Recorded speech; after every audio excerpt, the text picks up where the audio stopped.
waa tii la yidhi hibe eebbe ku siiyey habeen layskama qaado. ma garanaysaa waxaad dhihi lahayd haddii uu qof ku weydiiyo inaad qeexdo waxa aad hibo u leedahay ama taalantigaagu yahay? hagaag, waxaa laga yaabaa inaad si hoose u aaminsan tahay inaadan lahayn awood aad ku fahamto. badanaa way adag tahay in la aqoonsado hibada. waxaa hubaal ah in qof walba eebbe ku manaystay hibo gaar ah oo uu dadka kale kaga duwan yahay. keliya waxaa kaa xiga inaad aqoonsato. muuqaalkan waxaan kuula wadaagi doonnaa 9 su'aal oo kaa caawin doona inaad garato hibadaada gaarka ah. 1. maxaad jeclayd carruurnimadaada? sidee jeclayd inaad wakhtigaaga ku bixiso carruurnimadaada? dib u fikir xilliga aad soo koraysay. maxaad jeclayd inaad samayso carruurnimadaada? ciyaaraha noocyadee jeclayd? maxaad howlqabadyo ah aad ku mashquuli jirtay? waxaa jira sababo hibadaada la xiriira oo howlqabadyadaasi kugu riixayay, balse deggan uga fikir arrimahaas. 2. maxaa kuu fudud oo caadi kuu ah samayntooda wakhtigan la joogo? sida laga soo xigtay dhakhaatiirta cilmi nafsiga ku takhasusay, awoodda sida dabiiciga ah ugu imaado dadka waa midda ay u badan tahay inay yareystaan. su-aasha ugu horraysay ay tahay inaad weydiiso naftaada baaritaankaaga ku aadan hibadaada ayaa ah: maxaa ii fudud samayntooda? maxaan si hagaagsan u sameeyaa? maxay tahay awooddayda? awooddaada waxay ku jirtaa howlqabadyada aad ku fiican tahay samayntooda oo aan dadaal badan kaaga baahnayn ama aqoon ballaaran, taasoo aadan mulaaxadayn ama aadan la soconba marka aad samaynayso. haddii ay jirto wax aad hibo u leedahay, waxay u badan tahay inaadan dhug u yeelan garashadeeda. haddii ay tahay xirfad adag sida wax sawiridda ama xirfad jilicsan sida dhegaysiga, inaad ogaato waxaad og tahay si fiican adigoon walaac badan dareemin waa tallaabo aad ku fahmayso hibadaada. waxaa jirta wax shucuurtaada kicinaya marka aad aragto dad aan si fiican u qabanayn. waxaad had iyo jeer la yaabaysaa sida aysan dadkaasi u samayn karin waxaas fudud, waayo hibada aad waxaasi u leedahay ayaa kaaga dhigaya wax fudud. hibadaadu waa wax kuu fudud barashadeeda iyo samaynteeda. xitaa mararka qaar waa wax aad ilowday goorta iyo sida aad ku baratay. 3. ma jiraa wax aad lacag la'aan ku samayn lahayd? milyaneerka Maraykanka ee lagu magacaabo Warren Buffett ayaa laga hayaa inuu yidhi, lacagtu waa kaa dhammaan kartaa, laakiin aqoonta iyo hibadu ma ahan wax marnaba kaa tegaya. weydii naftaada muxuu yahay shay aadan siisan lahayn lacag, laakiin adiga aad dadka ku deeqi karto lacag la'aan. dabcan hibada ama xirfadaada waxaa loogu talagalay inaad lacag ku samayso, laakiin inta badan dadka hibooyinkooda ku guulgaaray kama bilaabin inay marka hore helaan lacag fara badan. waxay ugu horayn hibadooda ku caawiyeen dadka kale ka hor intaysan lacag u imaan. sidaa daraaddeed si qoto dheer uga fikir waa maxay hawsha aad qabashadeeda lacag kaga maarmi karto. 4. waa maxay waxa aad ku raaxaysato samayntooda taasoo xitaa aadan wakhti ka fakarayn? nolosha bini'aadamka waxay ku xiran tahay wakhtiga. wakhtiyadan la joogo waxay u muuqataa wax adag in qofka si dhiifoon uu diiradda u saaro hawsha uu qabanayo. inaad hesho howl aad gebi ahaanba isugu geynayso fikirkaaga, wax daal iyo damqasho toona aadan ku dareemayn, waa wax aad u qurux badan. si kadis ah ma u ilowdaa wakhtigaaga guriga ama shaqada? waa maxay howlqabadyada ku ilowsiinaya wakhtiga mar kasta aad samaynayso?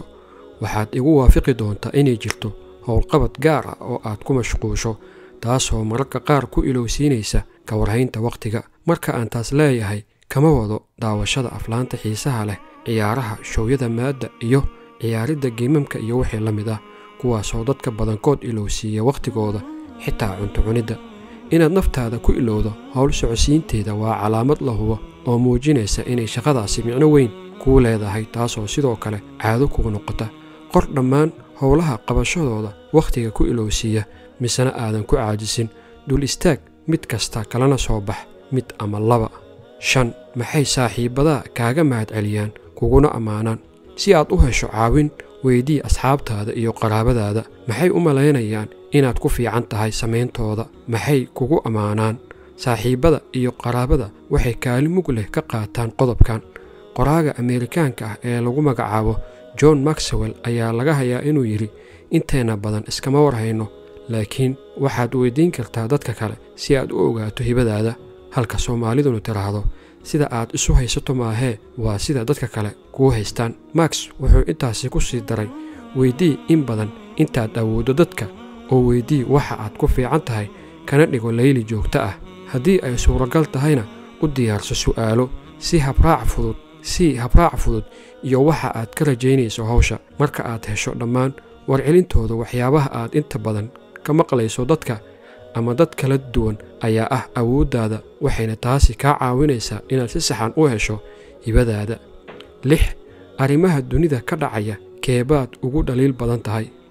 adduunka wuxuu waajahayaa dhibaatooyin fara badan, laakiin dhibaatooyinkaas waxaa ka mid ah mid adiga micno gooni ah kuu leh, taasoo aad doonayso inaad u dagaalanto. sababta ay dhibtaasi micno weyn kuugu leedahay ayaa ah in halkaasi tahay meesha ay hibadaada ama taalantigaagu uu yaalo. weydii naftaada, marka aan bulshada hareeraheeda eego, waa maxay dhibaatooyinka iyo nidaam la'aanta kaa xanaajinaya inta badan?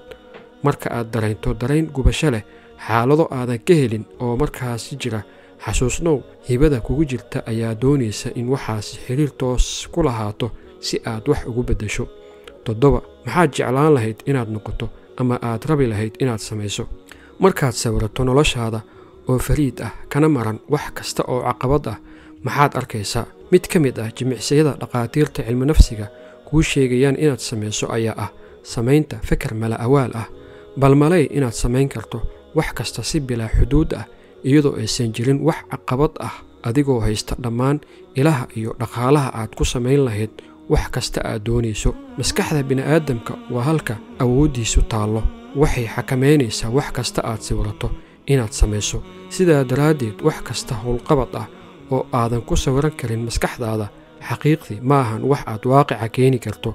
si la mid ah, wax kasta aad kari karto inaad ku sawirato maskaxdaada, samayntooda waad noqon kartaa, mana ahan shaqadaas sida fudud ee aad u malaynayso. marka aad wakhti u hurto islamarkaana aad diiradda saarto ka jawaabidda su'aashan, waxaad ogaanaysaa isticmaalidda awooddaada mala awaalka inaysan u fududayn sida aad u malaynayso. waxaad si qoto dheer u dareemaysaa inaad haysato fursad aad wax badan ku sii baran karto naftaada, aadna ku ogaan karto hibadaada. 8.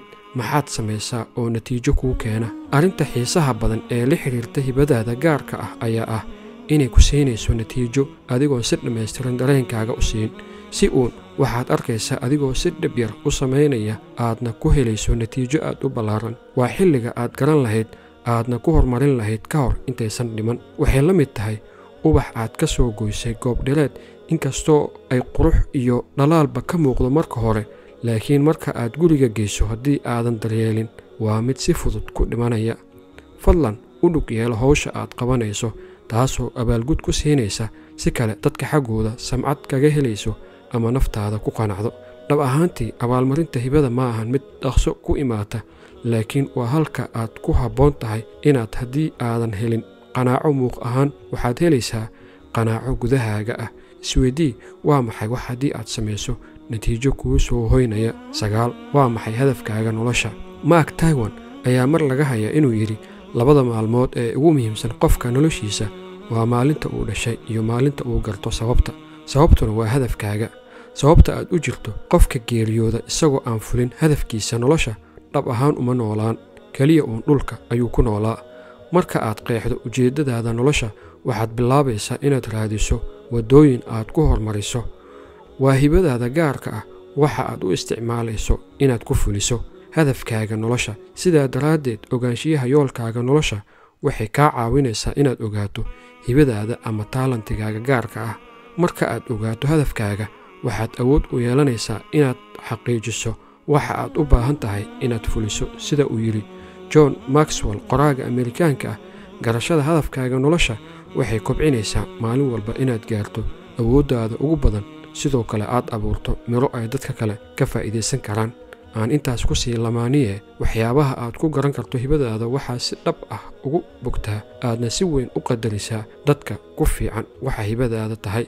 waxaad jeceshahay inaad sidooda oo kale noqoto, hareerahooda aad joogto, sidoo kalena aad iska yeelyeesho iyaga oo kale. ugu dambayntii, su'aalahani ma ahan kuwa aad durba ku aqoonsanayso hibadaada gaarka ah, laakiin waxay ku siinaysaa aragti ku aadan sida aad ku ogaan lahayd hibadaada.